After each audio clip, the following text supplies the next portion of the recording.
गाजीपुर से कोरोना के वजह से और प्रशासन के माहौल देखते हुए आप सबके बीच एक संदेश देता नहीं आई गाना के माध्यम से सुनी जा सभे। जनी बहरी तू जई है भैया प्रशासन करता कड़ैया, जनी बहरी तू जई है भैया प्रशासन करता कड़ैया। घरवे में रही हो सुखे भले खई हो आइल बा ऐसन समैया। पुलिसवा मारता भाई कोरोना से चलता लड़ाई। पुलिसवा मारता भाई खाए के पड़ी लागत दवाई।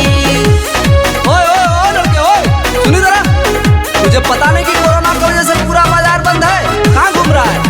जात रनी से दवाई लेने जात रनी है, देखी पर्ची बा हमार लगे जा तनी सा आ जाएगा तुरंते। चलो ठीक है, दवा लेकर तुरंत घर पे चले जाओ। ठीक है।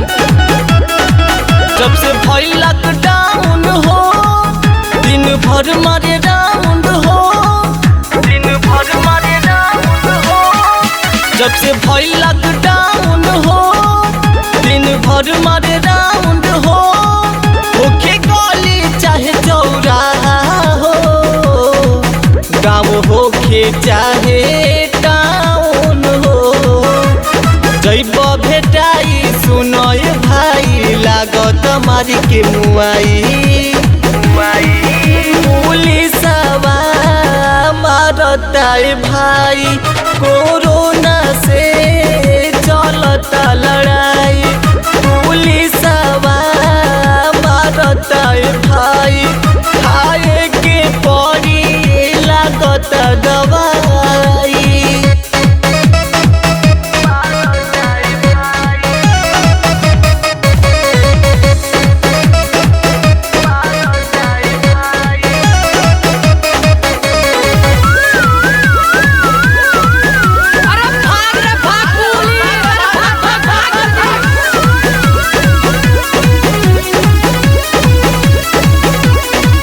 पटिकर फूल लागल हो सरकार बजा गल हो।